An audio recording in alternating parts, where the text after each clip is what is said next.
Hi everyone, welcome to Teaching Learning with Shweta.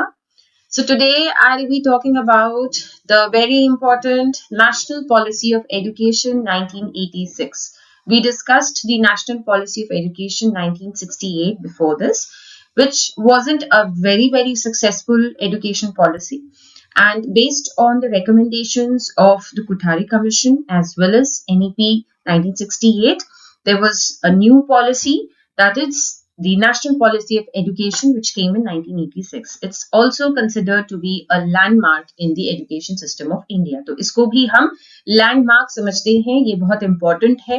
Kothari commission के बाद जो सबसे इम्पोर्टेंट और सबसे यूजफुल पॉलिसी आती है वो यही पॉलिसी है, national policy of education 1986. And ये सेकंड नेशनल पॉलिसी हम इसको कह सकते हैं. हमने ये डिस्कस किया था अपनी पिछले वीडियो लेक्चर में कि नेशनल वर्ड हम इस पॉलिसी के लिए क्यों यूज करते हैं. Why it is important to emphasize on national word? Because all these policies, the three national policies that we will be discussing, this is the second one, they focus on bringing national integration through education and a nationalist system of education. सबको integrate करने की education के through इन policies में एक बहुत important की aim होता है, इसीलिए national word हम use करते हैं. तो this policy is very important and this brought in a lot of new suggestions that are still being followed in our country, in the education system of our country. So let's study about this system of education. So 1968 में जो policy आई थी, NPE 1968, we had discussed in our previous video lecture that it had failed to achieve its aims. The aims and objectives were based on the recommendations of Kothari Commission that was given in 1966. वो fail इसलिए हुई थी, हमने ये भी discuss किया था, because of political reasons, because of political turmoils going on in the country, because of economic reasons, financial reasons, the lack of funds, lack of resources. तो इस वजह से वो पॉलिसी फेल हुई थी. फिर पार्लियामेंट ने अपने बजट सेशन 1986 में फिर से डिस्कस किया, उनकी फिर से कोशिश थी कि एक नेशनल पॉलिसी को लाया जाए. तो उस बजट सेशन के बाद जो मिनिस्ट्री ऑफ एजुकेशन है, उन्होंने ये डिसाइड किया, ये प्रॉमिस किया कि we'll come up with another national policy of education this time and a better one. And for this purpose, 23 task forces were appointed. Task forces क्या होते हैं? जब भी कोई पॉलिसी होती है एजुकेशन की, तो उसमें बहुत सारे काम होते हैं, जैसे कि उसमें बहुत सारे लेवल्स होते हैं, secondary education, elementary education, women education, education of vocational education, technical education, इतने टाइप के जो कैटेगरीज हैं, इन सब को अलग अलग लोगों के अंडर बांट दिया जाता है. वो टास्क फोर्सेस होते हैं. ये सारे लोग कौन होते हैं? ये एजुकेशनिस्ट्स होते हैं, एक्सपर्ट्स होते हैं, टीचर्स होते हैं, रिप्रेजेंटेटिव्स होते हैं, गवर्नमेंट ऑफिशियल्स भी होते हैं. तो इस तरह के ग्रुप्स बना दिए जाते हैं और एक ग्रुप एक कैटेगरी को देखेगा. जैसे कि कोई एक ग्रुप बना दिया एलिमेंट्री एजुकेशन के लिए, तो उस ग्रुप में जितने भी लोग होंगे वो रिसर्च करेंगे, वो फील्ड वर्क करेंगे, वो रिपोर्ट्स बनाएंगे, वो स्टडी करेंगे, फिर रिकमेंडेशन देंगे सिर्फ उस एलिमेंट्री एजुकेशन के बारे में, अगर हम इसकी बात करें. तो इस तरह से 23 टास्क फोर्सेस बनाए गए थे and they comprised of highly eminent educationists and experts. तो कोई भी पॉलिसी जो आती है वो एक्सटेंसिव रिसर्च के बाद ही आती है. ग्राउंड पे पहले लोग जाते हैं, उनसे ओपिनियंस लेते हैं, ऑब्जर्वेशंस करते हैं, देखते हैं कि क्या सिचुएशन है, and then they come back and form reports and give recommendations to the government, and then the government accepts them and that policy starts getting implemented in the country. This is a standard procedure of policy making and policy implementation. Why do I have a picture of Rajiv Gandhi here? Because it was during his tenure that this policy had come up. इसके पहले इंदिरा गांधी के rain में आया था 1968, which was a failed policy. उसके बाद ये वाली जो पॉलिसी आई थी, this considered to be relatively substantially successful policy. ये इनके tenure में ये policy आई थी. That's why I have a picture of Rajiv Gandhi. He was a prime minister at that time. तो ये स्लाइड अगेन बहुत इंपॉर्टेंट है. तो जब भी मैं ऐसी कोई स्लाइड बनाती हूँ जिसमें मैं ये कहती हूँ कि इंपॉर्टेंट है, तो इंपॉर्टेंट इसलिए होती है because it helps you in memorising, क्योंकि there are lots of facts to be remembered, lots of policies that you have to actually study. तो इस तरह का रिप्रेजेंटेशन हेल्प्स इन मेमोराइजिंग. तो ये इंपॉर्टेंट सारे जो टास्क फोर्सेस थे उनको ये 23 ये सारे दिए गए थे. इन सारी चीजों पे इन टास्क फोर्सेस को काम करना था. क्या काम करना था? उनको इन पे रिसर्च करनी थी और रिपोर्ट्स बनानी थी और रिकमेंडेशंस देने थे. तो making the system work, what system are we talking about? We are talking about education system. तो ये एजुकेशन सिस्टम के जो गैप्स हैं उनको आइडेंटिफाई करके उन पे रिकमेंडेशंस देने हैं। Content and processes of school education. School education में बहुत सारी प्रोसेसेस होती हैं। एक तो कंटेंट होता है, क्या पढ़ाया जाएगा, और प्रोसेसेस, कैसे पढ़ाया जाएगा, ट्रांजैक्शन, मेथड्स क्या होंगे, टेक्स्ट बुक्स कैसी होंगी, टीचर्स कैसे होंगे, क्या पेडागोजी होगी, ये सारी प्रोसेसेस होती हैं। Then education of women equality, very important, इस पॉलिसी के लिए ये पॉइंट बहुत इंपॉर्टेंट है। Education of SC, ST and OBC, ये भी बहुत इंपॉर्टेंट पॉइंट था इस पॉलिसी का। माइनॉरिटीज की एजुकेशन, जो बैकवर्ड क्लासेस हैं, जो इग्नोर्ड क्लासेस हैं। एजुकेशन ऑफ हैंडीकैप, ये कोठारी कमीशन ने भी लिया था, ये रेपिटेशन है। एडल्ट एजुकेशन भी हम पहले कोठारी कमीशन में देख चुके हैं। ECCE, early childhood care and education, बहुत इंपॉर्टेंट है। यहाँ से बहुत सारे कॉन्सेप्ट्स आए हैं NPE में 1986 में, जैसे कि आंगनबाड़ी और ऑपरेशन ब्लैकबोर्ड, हम पढ़ेंगे सारे। Elementary education, again a very important point. Elementary education जो था 6 to 14 ईयर्स तक, जो 8 ईयर्स ऑफ एजुकेशन है, वो उसको हाईलाइट पहली पॉलिसीज ने भी किया था, बट इस पॉलिसी ने भी उसको बहुत स्ट्रेस दिया था और उसके लिए बहुत सारे इनिशिएटिव्स निकाले थे जो हम पढ़ेंगे। सेकेंडरी एजुकेशन, नवोदय विद्यालय का कॉन्सेप्ट यहाँ से आ रहा है, तो ये भी इंपॉर्टेंट है NEP 1986 के लिए। वोकेशनलाइजेशन पहले की पॉलिसीज में भी था, हायर एजुकेशन पहले की पॉलिसीज में भी था। Open university and distance learning यहाँ पे हाईलाइट हो रहा है क्योंकि इसी पीरियड में इग्नू की स्थापना हो रही है। टेक्निकल एंड मैनेजमेंट एजुकेशन पहले भी था। Media and educational technology in education, ये भी इंपॉर्टेंट पॉइंट है NEP के लिए। Delinking degrees from jobs and man power planning, ये भी नया पॉइंट है जो कि इंपॉर्टेंट है जब हम डिस्कस करते हैं NEP 1986, तो इसको हम नहीं भूलते हैं। मैं बताऊंगी आपको इन फ्यूचर स्लाइड्स में, बताऊंगी इसका क्या मीनिंग है। रिसर्च एंड डेवलपमेंट पहले भी था। मीनिंगफुल पार्टनरशिप, ये भी नया पॉइंट है। तो इसमें बहुत सारे नए पॉइंट्स आ रहे हैं। तो पुराने पॉइंट्स कोठारी कमीशन के तो है ही, बिसाइड्स ये जो न्यू पॉइंट्स मैंने बताए हैं वो आपको ऐड करने हैं। तो this is just for helping you out for retaining the points. ये मेमोरी के लिए थोड़ा सा मैंने इसको इस तरह से रिप्रेजेंट किया है। तो नए फीचर्स क्या है, ये स्लाइड अगेन आपको याद रखनी है। तो NEP 1986 को जब आप रिवाइज करेंगे during your exams, you should always look at this slide because this slide mentions the new features. ये complete features नहीं है। NEP 1986 बहुत broad policy थी, बहुत सारे पॉइंट्स रिपीट हुए हैं कोठारी कमीशन से, 1968 की पॉलिसी से, बट ये वाले जो पॉइंट्स हैं ये न्यू पॉइंट्स हैं जो आपको याद रखने हैं। Minimum levels of learning, operation blackboard, early childhood care and education, delinking degrees from jobs, lifelong education, meaningful partnership, women education, minorities, handicap, child-centered approach, universal retention, pace setting, ये सारी चीजें हम डिस्कस करेंगे अपनी इस प्रेजेंटेशन में। So don't worry, this is just for your memory. But these are the new points.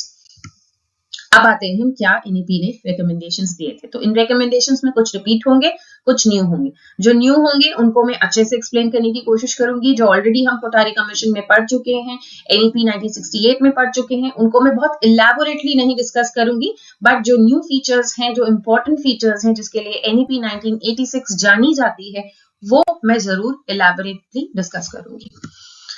Yes, so this is very important. Now we should always remember that NEP 1986 was focused towards bringing in equality. Because as the word national policy of education suggests, there's a word national.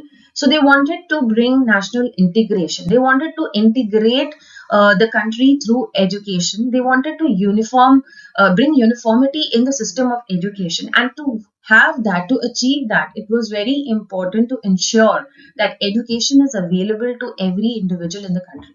And there were disparities. तो हमने ये देखा कि NEP में national word use किया है, तो already हमने पढ़ा भी हुआ है कि नेशनल पॉलिसीज जितनी भी आई हैं उनका एम है नेशनल इंटीग्रेशन करना, मतलब एक कॉमन स्ट्रक्चर निकालना है एजुकेशन का जो कंट्री को बांधे। ये नहीं कि एक पार्ट में किसी और टाइप की एजुकेशन हो रही है, किसी और पार्ट में कोई और सिस्टम फॉलो हो रहा है। सब जगह जब एक यूनिफॉर्म सा स्ट्रक्चर फॉलो होगा तब नेशनल इंटीग्रेशन होगा।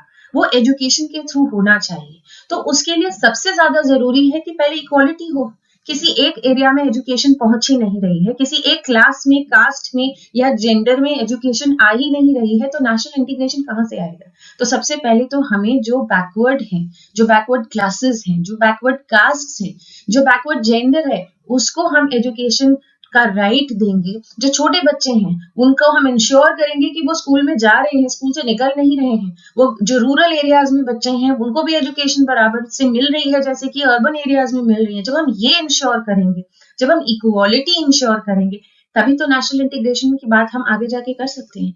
इसीलिए माइनॉरिटी की एजुकेशन, बैकवर्ड क्लासेस की एजुकेशन, एडल्ट एजुकेशन, हैंडीकैप जो लोग हैं, अब हम हैंडीकैप वर्ड यूज नहीं करते हैं, but since it's an old document वहां पे यूज हुआ है, now we use differently abled word, but whatever. So उनके लिए जो एजुकेशन है उस पे पहले हम फोकस करेंगे। हम education of scheduled caste, tribes eight all levels, rural, urban और फीमेल मेल दोनों, थर्ड जेंडर भी, तो ये जो थी education for SC, ST and women, ये बहुत इंपॉर्टेंट फीचर है NEP 1986 का। इसको इसलिए मैं सबसे पहले डिस्कस कर रही हूँ। तो स्कूल्स खोले, आंगनबाड़ी एलिमेंट्री एजुकेशन, जो छोटे बच्चे हैं गांव के स्पेशली हैं या जो बैकवर्ड क्लासेस हैं, उनको एनकरेज करने के लिए आंगनबाड़ी का कॉन्सेप्ट आया था, ताकि उनको बेसिक लिखना, पढ़ना और मैथ्स आए।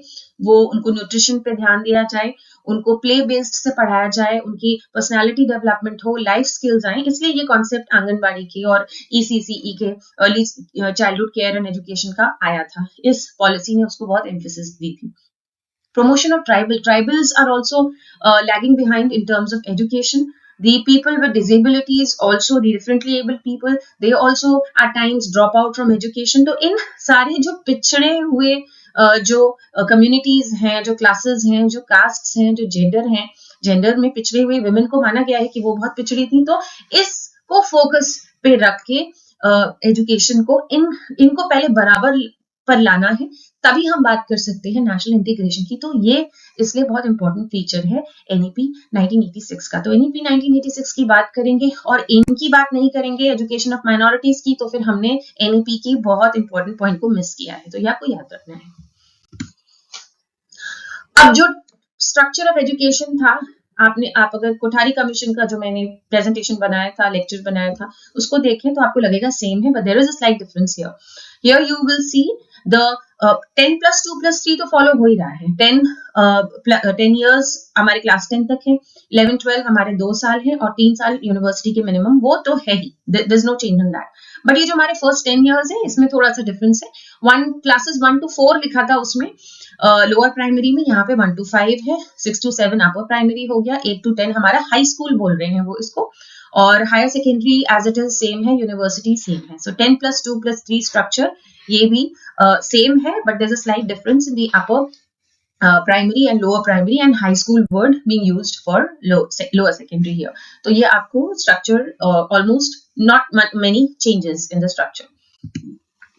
This is again important. Elementary education जो 6 to 14 years तक की एज ग्रुप होता है बच्चों की, जिसमें सबसे ज्यादा रूरल एरियाज में देखा जाता है। Even in the urban areas the poor people we see that उनके जो बच्चे हैं वो किसी न किसी रीजन से, पढ़ाई में मन नहीं लगने की वजह से या फेल होने की वजह से, घर पे अच्छा एनवायरनमेंट नहीं होने की वजह से, मोटिवेटिंग एनवायरनमेंट ना होने की वजह से, या फाइनेंशियल क्राइसिस की वजह से घर में डेथ हो गई है किसी के पेरेंट की, तो the child is being forced to work at a shop, किसी शॉप पे काम करने को मजबूर है। इस वजह से बहुत सारे ड्रॉप आउट्स होते हैं, वो स्कूल छोड़ देते हैं। तो उनको रिटेन करने के लिए एलिमेंट्री एजुकेशन पे फोकस करने की गवर्नमेंट ने ठान ली कि सबसे पहले तो फेल नहीं करेंगे प्राइमरी लेवल पे किसी को, और ड्रॉप आउट्स को चेक करेंगे कि क्या रीजन है कि बच्चे छोड़ रहे हैं, उनको हेल्प दी जाए।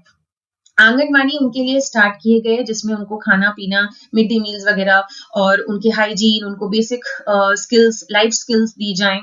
और early childhood care and education 8 साल तक उनको खेल के थ्रू पढ़ाया जाए। और 3 Rs, ये हमारे 3 Rs क्या है? Reading, writing, arithmetic. अरिथमेटिक में ए आता है, लेकिन फिर भी हम उसे 3 Rs में ऐसे ही कहते हैं कि 3 Rs आने चाहिए एटलीस्ट इंसान को, लिखना और पढ़ना और सिंपल अरिथमेटिक, एडिशन, सब्सट्रैक्शन, ये सब आना चाहिए ताकि फ्यूचर में कोई बेवकूफ ना बने। तो इतनी लिटरेसी आनी चाहिए, इतनी लिटरेसी को 3 आवर्स कहते हैं। तो एलिमेंट्री एजुकेशन इन चीजों पर फोकस था कि बच्चे स्कूल से बाहर ना निकले, बाहर भागे नहीं, एडमिशन बना रहे और वो बेसिक स्किल्स सीखें, उनके न्यूट्रिशन का ध्यान रखा जाए और नॉन फॉर्मली भी उनको एजुकेशन दी जाए। एक तो होती है इनफॉर्मल एजुकेशन जो घर पे पेरेंट्स देते हैं, जो हम खुद सीखते हैं। एक होती है फॉर्मल एजुकेशन जो क्लासरूम्स में होती है, और एक है नॉन फॉर्मल जो कि स्ट्रक्चर तो होता है, सिस्टम तो होता है, टीचर्स होते हैं, एग्जाम्स होते हैं, लेकिन वो ऐसे क्लासरूम में बैठ के नहीं होती। That's non formal. तो नॉन फॉर्मली भी उनको पढ़ाया जाए। फिर ऑपरेशन ब्लैक बोर्ड, वो मैं आपको आगे की स्लाइड में बताऊंगी। तो ये सारी चीजें एलिमेंट्री एजुकेशन पे फोकस दो, ध्यान दो कि बच्चे स्कूल ना छोड़ें, ड्रॉप आउट ना हो, उनका ध्यान रखा जाए, न्यूट्रिशन का, उनकी सेफ्टी का, उनकी हेल्थ का। ये सारा फोकस एनईपी 1986 बहुत स्ट्रांगली लाना चाहती थी। This is very important. So Operation Blackboard कब से आया? It should be on your tips that it came as a result of the recommendations of National Policy of Education 1986. Operation Blackboard क्या कहता है कि एटलीस्ट इतना तो एक प्राइमरी स्कूल में हो, 2 कमरे तो हो, एक चार्ट हो, मैप्स हो, ब्लैक बोर्ड हो, सीट्स नहीं है तो कम से कम कारपेट तो हो बैठने के लिए, और जो एनजीओज हैं, लोकल बॉडीज हैं, वो तो एटलीस्ट हेल्प करें। इतना इंश्योर हो तो एजुकेशन, पढ़ाई हो सकती है। क्योंकि कई जगहों पे देखा गया कि इतना भी नहीं था, ब्लैक बोर्ड भी नहीं था, बैठने की जगह भी नहीं थी, चार्ट नहीं थे, मैप्स नहीं थे, तो कैसे पढ़ाई होगी? तो एटलीस्ट एक प्राइमरी स्कूल खोला है तो 2 क्लासरूम्स तो हो और उनमें ये बेसिक हो। तो ये ऑपरेशन ब्लैक बोर्ड बोला गया था एनईपी ने कि पढ़ाई होने के लिए इतनी बेसिक चीजों की तो जरूरत है एक छोटे स्कूल में, प्राइमरी स्कूल में। सेकेंडरी एजुकेशन में सॉरी जो पढ़ाया जाए उनमें वैल्यूज को इनकल्केट करें। वैल्यूज की बात कोठारी कमीशन ने भी की है, एनईपी 1968 ने भी की है। तो आप देख सकते हैं कि फोकस इंडियन एजुकेशन का हमेशा वैल्यूज पर रहा है। Character development, moral values, spiritual values, इनका हमेशा रहा है। इंटरनेशनल वैल्यूज, डेमोक्रेसी, ये सारे हम पढ़ चुके हैं अपने प्रीवियस वीडियो लेक्चर्स में कि क्या क्या वैल्यूज थी, उनको मैं रिपीट नहीं कर रही हूँ, सेम वैल्यूज ही थी। नया जो कॉन्सेप्ट आ रहा है सेकेंडरी एजुकेशन में, नवोदया स्कूल्स होने चाहिए। ये किस लिए होते हैं? नवोदया स्कूल्स होते हैं, एक तो ये रेजिडेंशियल स्कूल्स होते हैं, यहाँ पे बच्चे रहते हैं, हॉस्टल्स होते हैं, इनमें फीस नहीं होती है, और ये इसलिए होते हैं कि जो कुछ बच्चे गिफ्टेड हैं, टैलेंटेड हैं, एक्सेप्शनली अच्छे हैं पढ़ाई में, और खास तौर से रूरल एरियाज के हैं या पुअर फैमिलीज के हैं, उनको मौका मिले कि वो आगे आए। क्योंकि बहुत सपोर्टेड इन्वायरमेंट के बच्चे तो अच्छा करते ही हैं, जो फाइनेंशियली साउंड इन्वायरमेंट से आते हैं, जो मोटिवेटिंग इन्वायरमेंट से आते हैं, वो अच्छा करेंगे तो उनको तो अपॉर्चुनिटीज वैसे ही मिलेंगी। लेकिन जो गरीब बच्चे हैं, जो रूरल एरियाज के बच्चे हैं, जिनके घर पे बहुत अच्छा का मतलब बहुत मोटिवेटिंग इन्वायरमेंट नहीं है, फाइनेंशियल प्रॉब्लम्स हैं या फैमिली में डेथ है या कुछ इस तरह का कुछ प्रॉब्लम है, उनमें जो वो बच्चे अक्सर जो बहुत टैलेंटेड होते हैं, बहुत एकेडमिकली साउंड होते हैं, वो पीछे रह जाते हैं, उनको भी ड्रॉप आउट करना पड़ जाता है, स्कूल छोड़ना, पढ़ाई छोड़नी पड़ जाती है बिकॉज ऑफ दीज प्रॉब्लम्स। तो उनको सपोर्ट करने के लिए ऐसे स्कूल्स बनाए जाएं ताकि वो होशियार वाले जो बच्चे हैं, जो एक्सेप्शनली अच्छा करते हैं, वो एजुकेशन सिस्टम को छोड़ के ना निकले। सिंस यहाँ पे कोई फीस नहीं है, वो इन स्कूल्स में एजुकेशन कंटिन्यू कर पाए। तो ये कॉन्सेप्ट यहाँ से आया है। तो ये भी एक नया पॉइंट है, बहुत अच्छा पॉइंट है। और सेकेंडरी एजुकेशन में इन्होंने ये भी कहा था कि वोकेशनल कोर्सेज होने चाहिए। वोकेशनल कोर्सेज किस लिए? ताकि स्किल्स मिले। अगर कोई मैथ्स में अच्छा नहीं है तो कोई बात नहीं, वो पेंटिंग अच्छी करता है तो उसको पेंटिंग में ही ट्रेन करें ताकि वो बड़े होकर पेंटर बन पाए और पैसे कमा पाए। So this is the concept of vocationalisation. मैं बस एक्सप्लेनेशन के लिए इतना इजी करके आपको बताने की कोशिश करती हूँ, सो एम्प्लॉयमेंट को बढ़ाने के लिए। So Navodaya schools are residential schools for gifted children, mainly for rural children. इसमें एक एंट्रेंस टेस्ट जरूर होता है और बाकी सारी चीजें इसमें फ्री होती हैं। ये सेंट्रल गवर्नमेंट 1991 से 261 schools बना चुकी है, Navodaya schools. So they are really very, this concept is really very good to support those talented students who hail from a background which is not very supportive. Higher education में भी इन्होंने बहुत सारे नए चीजों को फोकस पे लाया था, जैसे कि जो भी एडमिशन होता है वो मेरिट बेस्ड होना चाहिए, but this is not a new recommendation, this has already been taken up in the previous policies. ये पहले भी बोला जा चुका है। टीचर्स को जो पोस्ट्स मिलती हैं वो मेरिट के बेसिस पे मिले। टीचर परफॉर्मेंस भी रेगुलेट हो, एसेस हो, टीचर कैसा पढ़ा रहा है उनकी परफॉर्मेंस के बेसिस पे प्रमोशंस हो। ये एक नया पॉइंट आ रहा है, D linking degrees with jobs. इसका मतलब ये है कि किसी को अगर किसी के पास स्किल्स हैं लेकिन डिग्री नहीं है तो उसको भी जॉब दी जाए। अगर किसी जॉब के लिए कोई स्पेसिफिक डिग्री रिक्वायर्ड है, जैसे टीचिंग के लिए बीएड डिग्री रिक्वायर्ड होती है, बट अगर कोई टीचिंग एक्सेप्शनली अच्छी कर रहा है तो उसको जॉब में दिया जाए, कंसिडर किया जाए। अब ये बहुत डिबेटेड है, lot of people say that this is not a very sound suggestion, लेकिन बहुत लोगों को ऐसा लगता है कि ये जो इक्वालिटी लाने में जो रूरल एरियाज हैं, जो ऐसे अगेन जो not very supported motivated environment से आते हैं, उनके लिए ये सूटेबल है। तो ये स्टिल अ डिबेटेड स्टेटमेंट है, but it is a suggestion in good intention by NEP 1986, तो इसको हम जरूर डिस्कस करते ही हैं। टेक्निकल मैनेजमेंट एजुकेशन होनी को भी इम्प्रूव करने की बात की, ये भी नया कोई पॉइंट नहीं था। नेशनल टेस्टिंग सर्विस भी setup, this was a new point. And open university, जो इग्नू का कॉन्सेप्ट है, उस तरह का कॉन्सेप्ट भी इन्होंने काफी एम्फसाइज किया। क्यों? ताकि जिनकी एजुकेशन छूट गई है, जो एडल्ट्स हैं, जो जॉब करे, जो अफोर्ड नहीं कर सकते हैं रेगुलर डिग्री करना, उनके लिए ये बहुत फायदेमंद है। और आज की डेट में हम देखते हैं कि so many people pursue degrees from distance mode और फ्रॉम ओपन लर्निंग, तो that's very beneficial for us. So this concept was also, this helps in spreading adult education and bridging the gaps. तो ये higher education में बहुत सारे new recommendations थे।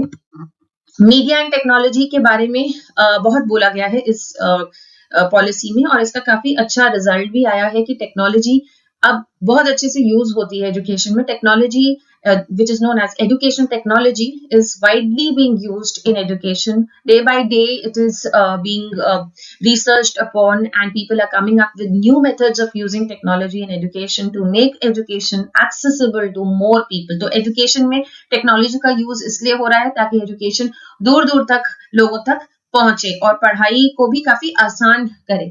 तो educational technology की बात यहाँ से स्टार्ट हुई है।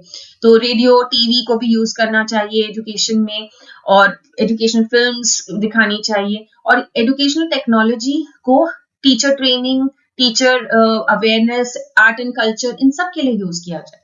और I hope you know what education technology is. जब हम किसी भी टेक्नोलॉजी का यूज करते हैं, अब ये जो मैं पढ़ा रही हूँ ये भी टेक्नोलॉजी है। I am using a laptop, I am using headphones, so I am using technology, and my whatever lecture I am giving here may be heard at some other country or some other village or some other city.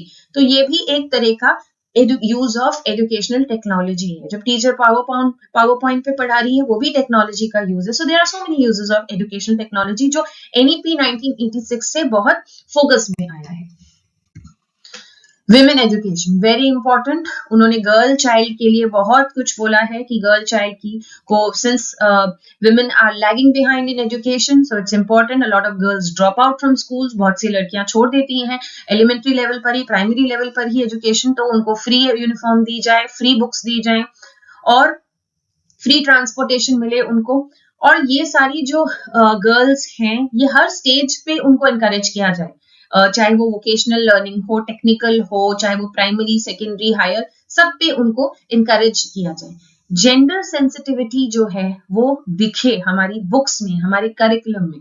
Gender sensitivity मतलब हमारी कई बार books में किसी एक gender के लिए ही कुछ लिखा होता है, दूसरे जेंडर को छोड़ दिया जाता है। तो या फिर कुछ ऐसा लिखा जाता है जो एक किसी जेंडर को ऑफेंसिव हो जाता है। तो इन चीजों का ध्यान रखा जाए जब हम टेक्स्ट बुक्स बना रहे हैं, करिकुलम बना रहे हैं। करिकुलम ऐसा डिजाइन ना हो कि सिर्फ एक ही जेंडर उसको कर पाए। कोई ऐसा आपने टीचिंग मेथड ले लिया जो कि बॉयज के लिए सूटेबल है, गर्ल्स के लिए नहीं है, या गर्ल्स के लिए सूटेबल है, बॉयज के लिए नहीं है। इन चीजों का ध्यान रखना होता है। When you take care of these things then you are gender sensitive. So ये दिखे हर लेवल पे जेंडर सेंसिटिविटी, और जो भी हमारा करिकुलम है, जो हम पढ़ा रहे हैं, बुक्स हैं, टीचिंग मेथड्स हैं, वो सब इस तरह के हों, और एडमिनिस्ट्रेटर्स जितने भी पॉलिसी मेकर्स हैं वो सब इन चीजों का ध्यान रखें। ये सब एनईपी 1986 के सजेशंस थे। अब इन सजेशंस की वजह से बहुत इफेक्ट्स भी आए हैं। एक तो देखो, step support to training and employment programme for women, ये आया है इसके बाद ही। फिर 1987 में लीगल सर्विस अथॉरिटीज एक्ट, जिसमें इंडियन वुमेन को फ्री लीगल सर्विसेज मिलना, स्वशक्ति, इस तरह के प्रोग्राम्स आए हैं एनईपी 1986 के बाद। 9th 10th और 11th 5 ईयर प्लान भी एजुकेशन की गर्ल्स फ्री हो इस पे फोकस्ड था। तो हम देख रहे हैं एनईपी 1986 ने जो विमेन एजुकेशन की बात की है उसके बाद कितना इफेक्ट हुआ है, कितनी सारी बॉडीज आई हैं, कितने सारे लेजिस्लेशंस आए हैं, कितने सारे एक्ट्स आए हैं और कितना ध्यान रखा गया 9th 10th और 11th 5 ईयर प्लान में कि एजुकेशन ऑफ विमेन जो है वो बढ़े, गर्ल्स की एजुकेशन बढ़े, उनको फ्री एजुकेशन। तो ये सारी चीजें इसलिए हो रही थी क्योंकि एनपीई 1986 ने बहुत स्ट्रांगली एजुकेशन ऑफ विमेन को पॉइंट किया था। तो ये एक तरह से मेरिट है, इसका फायदा मिला था विमेन एजुकेशन को इस एनईपी 1986 के रिकमेंडेशंस को। तब इसीलिए मैं कह रही हूँ कि ये इंपॉर्टेंट है। टीचर एजुकेशन में बहुत सारे न्यू रिकमेंडेशंस नहीं थे। ऑफ कोर्स अभी तक की Kothari commission onwards, in fact Radha Krishna commission onwards ही ये बात बार बार बोली जा रही है कि टीचर्स की पेज बढ़े, उनका स्टेटस बढ़े, उनका रिस्पेक्ट बढ़े। तो ये सारी बातें तो बोली हैं इस कमीशन ने भी। इन्होंने बस ये कहा है कि जो एनसीईआरटी है और जो district institute of education and training है, यहाँ पे आई कैपिटल नहीं बनाया है, sorry for that, it should be capital. So diets और एनसीईआरटी को थोड़े ज्यादा पैसे मिले, रिसोर्सेज मिले, ताकि वो ये जो टीचर ट्रेनिंग का काम कर रहे हैं वो थोड़ा सा और अच्छे से कर पाए, इनको एम्पावर करने की बात की। और national code of professional ethics भी हो जिसको फॉलो किया जाए। प्रोफेशनल जैसे टीचिंग में कुछ एथिक्स हैं वो कि आपको ऐसे नहीं बोलना है, ऐसे नहीं करना है, ऐसे ड्रेस नहीं करना है, ये आपका बिहेवियर नहीं होना चाहिए, ये कंटेम्प्ट होगा, ये सारी जो चीजें ये रिटन में हो। और ये टीचर एजुकेशन में इसको स्ट्रांगली इंप्लीमेंट किया जाए, ये भी बात की थी एनईपी 1986 में। तो टीचर एजुकेशन के लिए नया यही है कि डायट्स एंड एनसीईआरटीज को ज्यादा ज्यादा पावर मिले और प्रोफेशनल एथिक्स फॉलो हो और प्रॉपर तरीके से टीचर्स को रिक्रूट किया जाए उनकी डिग्री और उनके टेस्टिंग के थ्रू, और अकाउंटेबिलिटी हो। अकाउंटेबिलिटी का मतलब टीचर अगर कोई काम कर रही है, अकाउंटेबिलिटी क्या होती है, अगर हमको कोई काम दिया जाता है, हमने वो काम कितने अच्छे से किया, उसका आंसर जब हम देते हैं, जब हम उसका जवाब देते हैं, कोई क्वेश्चन करता है, कोई पूछता है, कोई सुपरवाइज करता है, तो उसका मतलब अकाउंटेबिलिटी होती है। हमने कोई काम किया और हम चले गए, हमने पढ़ाया कि नहीं पढ़ाया क्लास में, हम चले गए, मतलब किसी ने चेक नहीं किया, मतलब कोई अकाउंटेबिलिटी नहीं है। लेकिन जब हमारी टीचिंग को कोई सुपरवाइज कर रहा है, हमारे काम को कोई देख रहा है, या हम उसको ही बता रहे हैं कि हमने इस तरह से किया, ये मेथड्स हम उसे रिटन में दे रहे हैं, या हम उसे बता रहे हैं, आंसर दे रहे हैं, आंसरेबिलिटी है, दैट मीन्स अकाउंटेबिलिटी। तो वो कॉन्सेप्ट होना चाहिए टीचिंग में। एनईपी 1986 ने इसको एम्फेसिस दिया कि खाली टीचर के राइट्स ही नहीं, उनका पे स्केल्स ही नहीं, बल्कि उनकी अकाउंटेबिलिटी भी बढ़े, वो आंसरेबल हो। ये नहीं कि वो मूंगफली खा रहे हैं क्लास में और कोई देखने वाला नहीं है, मैंने तो क्लास ले ली, बट आपने क्लास में क्या किया, आपने पढ़ाया कि आपने मूंगफलियां खाई बच्चों के सामने, ये आती है। यहाँ पे क्वेश्चन आता है अकाउंटेबिलिटी का। तो अकाउंटेबिलिटी की बात एनईपी 1986 ने की है। लैंग्वेज जो थी उसमें कोई चेंज नहीं आया है। 3 लैंग्वेज फॉर्मूला जो हमारा कोठारी कमीशन में था और 1968 की पॉलिसी में था, वही था कि एक तो जो मदर टंग और रीजनल लैंग्वेज में चॉइस होगी। अगर हिंदी स्पीकिंग एरियाज हैं तो रीजनल लैंग्वेज मदर टंग एक ही है, तो फिर वो इंग्लिश लेंगे, और कोई एक थर्ड लैंग्वेज यूरोपियन या मॉडर्न इंडियन, या तो फ्रेंच ले सकते हैं, या संस्कृत ले सकते हैं, या जर्मन, इस तरह का उनकी चॉइस होगी।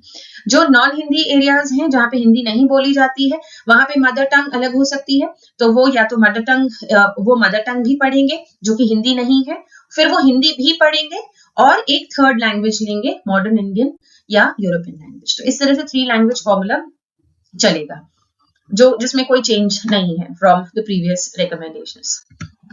मैनेजमेंट ऑफ एजुकेशन में कुछ इंपॉर्टेंट पॉइंट्स हैं एनईपी 86 जो ला रहा है। एक तो जो कैब है, central advisory board of education, जो कि 1920 में एस्टैब्लिश हुआ था। क्या काम है इस बॉडी का? गवर्नमेंट को एडवाइस देना एजुकेशन के बारे में, ये इसको ज्यादा पावर दी जाए। और इसी की लाइन पे, इसी की तरह स्टेट में भी, ये तो सेंट्रल है, पूरी कंट्री का है, उसी तरह से हर एक स्टेट में भी state advisory board of education setup हो जाए, वो भी यही काम करे, स्टेट गवर्नमेंट को एडवाइस दे एजुकेशन के मैटर्स में। डिस्ट्रिक्ट बोर्ड्स ऑफ एजुकेशन, एक डिस्ट्रिक्ट लेवल पे भी बोर्ड्स हो। तो ये जो हम चीजें कर रहे हैं, इसका मतलब क्या होता है? एक तो होती है पावर सेंटर में, और वो पूरी इंडिया को देख रहा है, लेकिन हम वैसी ही बॉडी जब स्टेट से भी छोटे लेवल पे डिस्ट्रिक्ट में जब हम बना देते हैं तो मतलब हम वो पावर को डिस्ट्रीब्यूट करके एक छोटे लेवल पे ला रहे हैं। तो हमें सीधा सेंट्रल गवर्नमेंट पे नहीं भागना है, हम अपने ही एरिया की एक गवर्नमेंट बॉडी के पास जा सकते हैं। तो ये जब हम डिवाइड कर देते हैं, इसको कहते हैं डिसेंट्रलाइजेशन। डिसेंट्रलाइजेशन के फायदे क्या हैं कि छोटी छोटी चीजों के लिए सेंटर पे नहीं जाना है, हमारे ऊपर भी, हमारे पास भी, आसपास भी एक बॉडी है जिसको हम कांटेक्ट कर सकते हैं। अगर वो बॉडी सॉल्व नहीं कर पाई तब हायर लेवल पे जाएगा। तो इस तरह का डिसेंट्रलाइजेशन किस लिए किया गया, ताकि छोटे छोटे मैटर्स में बहुत पेपर वर्क हमें सेंट्रल गवर्नमेंट पे ना करना पड़े। तो state government and then district level पे भी बोर्ड्स हो to look after the affairs of education. Education के मामलों को देखने के लिए छोटे लेवल पर भी कुछ बॉडीज हो, तो इसको कहते हैं डिसेंट्रलाइजेशन। ये कॉन्सेप्ट एनईपी 1986 ने हाईलाइट किया है। फिर बहुत सारे जो एनजीओज हैं, वॉलंटरी मतलब अपनी मर्जी से, बिना पैसे की इन्वॉल्वमेंट के, बहुत ज्यादा जो प्रॉफिट मेकिंग नहीं है, उन ऑर्गेनाइजेशंस भी, वो भी जो एजुकेशन फैला रहे हैं, उनको भी एनकरेज किया है एनईपी 1986 ने। और हायर लेवल पे फीस इंक्रीज हो, लोअर पे तो फ्री है, गर्ल्स के लिए फ्री है, एलिमेंट्री पे फ्री है क्योंकि राइट टू एजुकेशन है आर्टिकल 45, लेकिन जो हायर एजुकेशन पे फीस थोड़ी सी बढ़ाने की इन्होंने बात की थी। एग्जामिनेशन, ये जो हम पढ़ते हैं आज की डेट में, हमारा सीसीई है, कॉम्प्रिहेंसिव, सॉरी यहाँ पे गलत लिखा है मैंने, कंटिन्यूअस एंड कॉम्प्रिहेंसिव इवैल्यूएशन होना चाहिए सीसीई, तो ये एक टाइपिंग एरर है।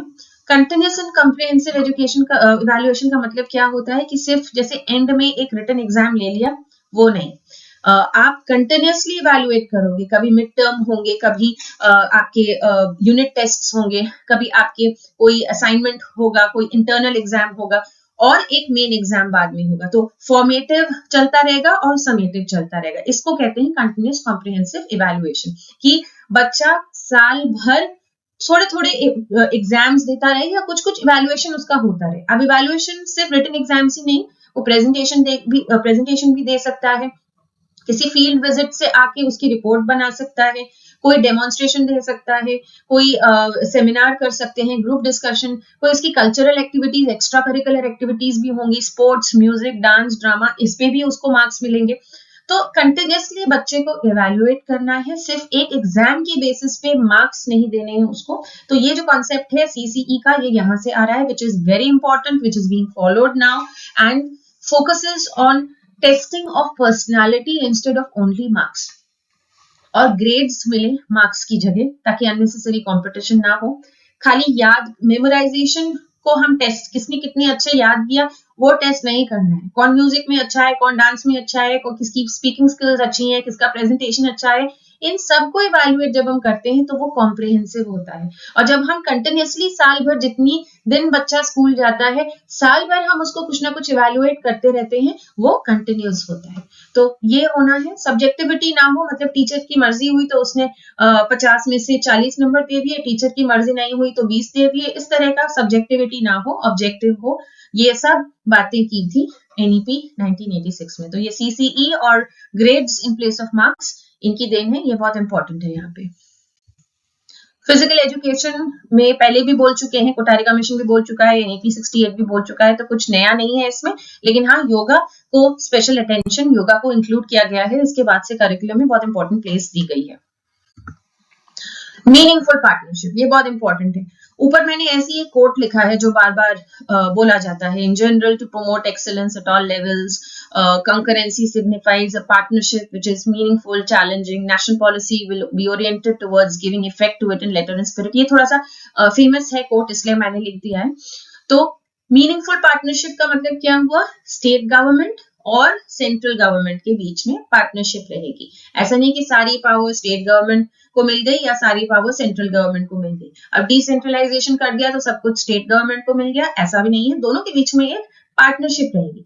स्टेट के तो कुछ चेंजेस नहीं बताए थे, जो उनके रोल्स थे, जो उनकी बॉडीज थी, जो उनका स्ट्रक्चर था, SCRTs और SABE, जो भी उनकी बॉडीज थी, वो तो वो करना है। यूनियन गवर्नमेंट को बोला गया है कि आपको बहुत इंपॉर्टेंस देनी है एजुकेशन के लिए, आपको क्वालिटी देखनी है, आपको एजुकेशनल में क्या नीड्स हैं वो रेगुलरली मॉनिटर करना है, रिसर्च को बढ़ावा देना है, और इंटरनेशनल एस्पेक्ट्स ऑफ एजुकेशन जो MOUs साइन होते हैं डिफरेंट कंट्रीज में, जो एक्सचेंज प्रोग्राम्स होते हैं, जो बाहर की कंट्रीज में करिकुलम चल रहा है उनसे इंस्पायर होके जो इंडिया में करिकुलम बनता है, ये सारी जो इंटरनेशनल एस्पेक्ट्स हैं एजुकेशन के, इनको भी सेंट्रल गवर्नमेंट को देखना है। तो बेसिकली एक अच्छे से एक पार्टनरशिप चलनी है। मतलब ये नहीं कि सेंट्रल हर एक स्टेट में अलग एक एजुकेशन चली जा रही है, उनको कोई मतलब नहीं है बाकी स्टेट्स में क्या हो रहा है, ऐसा भी नहीं होना चाहिए। स्टेट और सेंटर में एक परफेक्ट बैलेंस होना चाहिए, मीनिंगफुल पार्टनरशिप होनी चाहिए। अब ये जो पॉलिसी मैंने डिस्कस की, इसमें कौन से ऐसे एलिमेंट्स हैं जो नेशनलिस्ट सिस्टम ऑफ एजुकेशन को बना रहे हैं, क्या क्या रिकमेंडेशंस एनईपी ने दिए कि एक यूनिफॉर्म सा स्ट्रक्चर बन के आ रहा है, मतलब एक जैसा स्ट्रक्चर बन के आ रहा है एजुकेशन का, इंटीग्रेट कर रहा है, अलग अलग बांट नहीं रहा है कि एक स्टेट में ऐसी एजुकेशन दूसरे स्टेट में, सबको बांध के रख रहा है। वो क्या एलिमेंट्स थे? एक तो कॉमन एजुकेशनल स्ट्रक्चर, सब जगह एक 10+2+3 स्ट्रक्चर चलेगा। एक्सेस टू एजुकेशन, सबको एजुकेशन मिलेगी, सबको एक्सेसिबल होगी, चाहे वो SC हो, ST हो, अपर कास्ट हो, लोअर कास्ट हो, विमेन हो, मेन हो, या पुअर हो, या OBC हो, सबको एजुकेशन मिलेगी। इक्वालिटी ऑफ अपॉर्चुनिटी सबको। मिनिमम लेवल्स ऑफ लर्निंग, अब मिनिमम लेवल्स ऑफ लर्निंग क्या होता है? एक क्लास में अगर 60 बच्चे हैं, सपोज 40 बच्चे हैं, लेट्स टेक एन एग्जांपल। अब 40 बच्चे टॉपर्स नहीं होंगे और 40 बच्चे फेलियर्स नहीं होंगे, लेकिन हमें सबको टॉपर भी नहीं बनाना है और हमें इतना लीनियंट भी नहीं होना है कि किसी को कुछ आए नहीं। हमें कम से कम ये देखना है कि अगर कोई क्लास 2 का बच्चा है तो उसको सब्सट्रैक्शन एडिशन तो एटलीस्ट आना चाहिए, मतलब हमने मिनिमम लेवल डिफाइन कर दिया। उससे ज्यादा आ रहा है बच्चे को तो कोई बात नहीं, उससे ज्यादा भी आ सकता है, लेकिन एटलीस्ट हर बच्चे को क्लास 2 में सब्सट्रैक्शन एडिशन आना चाहिए। ये हमने मिनिमम लेवल डिसाइड कर दिया, डिफाइन कर दिया। तो इससे नीचे अगर नहीं आता है सेकंड क्लास के बच्चे को सब्सट्रैक्शन एडिशन, तो मतलब कोई प्रॉब्लम है, उसको इंटरवेंशन की, उसको हेल्प की जरूरत है। तो ये होता है सेट करना मिनिमम लेवल्स ऑफ लर्निंग। तो हर क्लास में minimum levels of learning defined होने चाहिए, ठीक है? वो बिल्कुल नीचे होने चाहिए, ऐसा नहीं कि बहुत हाई आपने रख दिया और बहुत लो भी नहीं रखना है, बट इतना रखना है जो उसकी एज के हिसाब से हो। ओपन एंड डिस्टेंस लर्निंग, ये भी नेशनलिस्ट सिस्टम एजुकेशन बना रहा है। जब एजुकेशन फैलेगी, सबको, आप कोई जॉब कर रहे हैं, वो कैसे उसको पढ़ने का मन है कैसे करेगा? वो डिस्टेंस लर्निंग से कर सकता है। तो एजुकेशन उसको भी मिल गई। मीनिंगफुल पार्टनरशिप, सेंटर और स्टेट दोनों इन्वॉल्व होंगे। स्टेट अपनी मर्जी नहीं करेगा, सेंटर अपनी मर्जी नहीं कर सकता। Women education, common language formula जो चलता आ रहा है, 3 लैंग्वेज फॉर्मूला, और ऐसा नहीं है उसमें कुछ लैंग्वेज इंपोज की है, उसमें ऑप्शन दिए हैं रीजनल लैंग्वेज के, यूरोपियन लैंग्वेज के, तो मदर टंग के, तो वो भी काफी फेयर लोगों को लगता है। कुछ लोगों को नहीं भी लगता है, but that's again a debatable issue, I am not going to that. Common curriculum हो और emphasis on minorities, backward classes, तो ये सारे पॉइंट्स हैं जो मुझे लगता है, इसलिए मैंने इसमें डाले हैं कि एक नेशनल सिस्टम ऑफ एजुकेशन को बिल्ड करने में हेल्प करते हैं ये सारे पॉइंट्स जो NEP 1986 में बोले गए हैं। तो क्या क्या मेरिट्स हैं, क्या क्या इंपॉर्टेंट पॉजिटिव पॉइंट्स हैं इसके? ऑफ कोर्स वैल्यूज की बात तो ये भी कर रहे हैं, national values, integrating values, culture, character, moral, spiritual values, ये सब बात की है इन्होंने। इंटरनेशनल वैल्यूज, साउंड फ्रेमवर्क दिया है, काफी अच्छे से डिटेल्ड में एक प्रॉपर फ्रेमवर्क दिया है कि कैसे काम होना चाहिए। मिनिमम स्टैंडर्ड्स ऑफ लर्निंग, जो मैंने अभी आपको बताया कि एटलीस्ट इतना एक क्लास के बच्चे को आना चाहिए, हर एक बच्चे को, और उससे ज्यादा आ रहा है तो कोई प्रॉब्लम नहीं है, कुछ बच्चों को ज्यादा भी आएगा, लेकिन उससे कम नहीं होना चाहिए, वो सबको आना चाहिए। फिर जॉब अपॉर्चुनिटीज बढ़ाने की, वोकेशनलाइजेशन की बात की है। डिसेंट्रलाइजेशन की पावर सिर्फ सेंटर के हाथ में ही ना हो, स्टेट गवर्नमेंट के हाथ में भी हो, लोकल बॉडीज के हाथ में भी हो, ताकि हम उनसे भी, वो भी हमारी हेल्प कर पाए, हमें सीधा सेंटर के पास ना जाना पड़े। Distance education, women education, equality, education of backward classes, elementary education को तो बहुत हाईलाइट किया है। एलिमेंट्री एजुकेशन 6 to 14 ईयर्स में जो होती है। रिटेंशन, मतलब वो स्कूल में रहें, ड्रॉप आउट ना हो, उसके लिए क्या क्या किया? मिड डे मील स्कीम आई है, आंगनबाड़ी आई है, ऑपरेशन ब्लैक बोर्ड लाया गया, और ECCE, early childhood care and education, इन सबको इसीलिए लाया। फ्री एजुकेशन दी गई, ट्रांसपोर्ट फ्री किया गया। क्यों किया गया? ताकि बच्चे रुकें और स्कूल छोड़े नहीं, ड्रॉप आउट ना करें। इनोवेटिव स्कीम्स आई हैं बहुत सारी।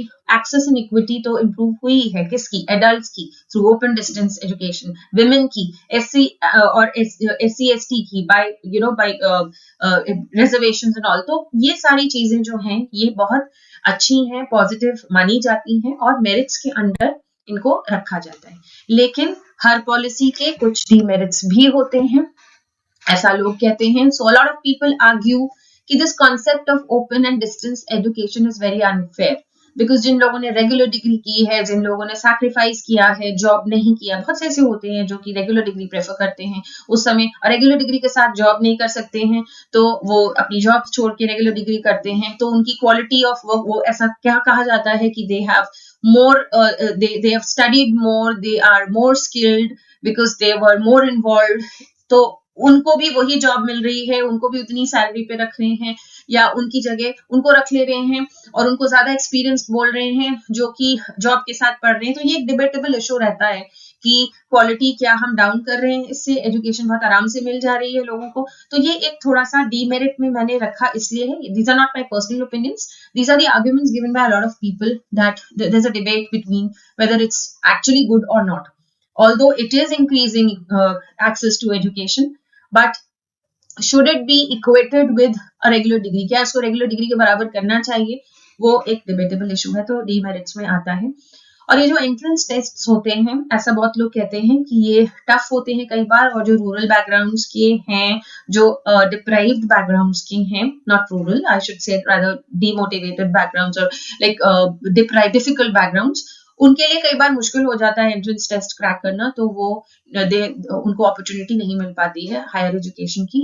एंड डीलिंकिंग जॉब्स, जब आपने ये कह दिया कि जॉब में डिग्री नहीं, स्किल्स स्किल्स की ही जरूरत है, तो आपने अपने आप स्टैंडर्ड लो कर दिया। क्या पता कि आपने उन लोगों के साथ इनजस्टिस की जिन्होंने डिग्री लेने में मेहनत की है और उनको दी प्रेफरेंस जिनके पास डिग्री नहीं थी, स्किल्स थी। हालांकि ये एम्प्लॉयमेंट के लिए अच्छी एक सोच है, लेकिन इसको काफी डिस्कशन में रखा, डिबेट अभी भी होती है इस पर कि क्या is this doing justice to those people who have invested time, energy and money into getting a degree than working. So can you equate these two people? Then ये जो बहुत सारे हमने बात किए हैं, जैसे कैब हैं और डायट्स हैं, एनसीईआरटी हैं, इनको खूब रिसोर्सेज दिए जाएं, खूब पावर्स दिए जाएं, तो बहुत सारी बॉडीज आ गई हैं आज एजुकेशन सिस्टम में। ऐसा भी लोग कहते हैं कि एनईपी 1986 के बाद बहुत सारी ऑर्गेनाइजेशंस एजुकेशन पे काम कर रही हैं। अब ये अच्छी मेरिट में भी हम इसको डाल सकते हैं, but a lot of people से कि इससे बहुत प्रॉब्लम्स भी होती है, कि बहुत इंटरफेरेंस होता है, बहुत पेपर वर्क होता है और बहुत कंफ्यूजन भी होता है कई बार। फिर प्राइवेट स्कूल्स के ऊपर कोई चेक नहीं था, इसमें कोई ऐसा रिकमेंडेशन नहीं था जो कि प्राइवेट स्कूल्स को के ऊपर किसी तरह का चेक रख रहा था, वो अपनी मनमर्जी अभी भी करते हैं। तो ये पता नहीं, ये एक डीमेरिट में इसको रखते हैं, बहुत बुक्स में भी बोला गया है। अब फिर से वो वाली स्लाइड मैंने यहाँ पे रखी है, क्या नया है एनपीई 1986 को याद रखने के लिए। क्या क्या नई चीजें आई हैं? Minimum levels of learning, operation black board, at least एक ब्लैक बोर्ड होना चाहिए, चार्ट होना चाहिए, 2 रूम्स होने चाहिए, कारपेट होने चाहिए, मैप्स होने चाहिए, ये होना चाहिए। Early childhood care and education की 3 आवर्स उनको आए, उनको न्यूट्रिशन दिया जाए, उनका ध्यान रखा जाए और उनको एजुकेशन दी जाए। डीलिंकिंग जॉब, स्किल्स हैं तो डिग्री की जरूरत नहीं है। Life long education, adult education, open distance education, meaningful partnership between state and central government, women education, minorities, SC ST, handicapped, universal enrolment and universal retention, मतलब ये वही है फ्री एंड कंपलसरी एजुकेशन जो article 45 है हमारा directive principles में, वो वाला है ये भी उन्होंने एम्फेसिस किया था, ये तो सबसे इंपॉर्टेंट था। चाइल्ड सेंटर्ड अप्रोच की, अपनी पेस के हिसाब से बच्चे पढ़े, पेस सेटिंग स्कूल, नवोदया विद्यालय की बात की है। और मीडिया, एजुकेशनल टेक्नोलॉजी यूज हो एजुकेशन में ज्यादा से ज्यादा, इसकी बात की है। Open education, distance education, Indira Gandhi university, जो Indira Gandhi national open university 1985 में इसको भी एम्फेसाइज करा, इसको भी हाईलाइट किया गया था। और कंटिन्यूअस एंड कॉम्प्रिहेंसिव इवैल्यूएशन, ये और grades in place of marks, ये सारी जो थी ये न्यू फीचर्स हैं जो एनपीई 1986 में आए थे और फेमस फीचर्स हैं। तो ये अगर आप NPE 1986 पे कभी कोई क्वेश्चन आता है, कभी कोई प्रेजेंटेशन है, तो आप बहुत कुछ लिख सकते हैं। मैंने जितना बताया उससे भी ज्यादा आप लिख सकते हैं बुक्स रेफर करके, ओरिजिनल डॉक्यूमेंट को पढ़ के, बट ये पॉइंट्स आप मत भूलिएगा because these are essential points for this policy.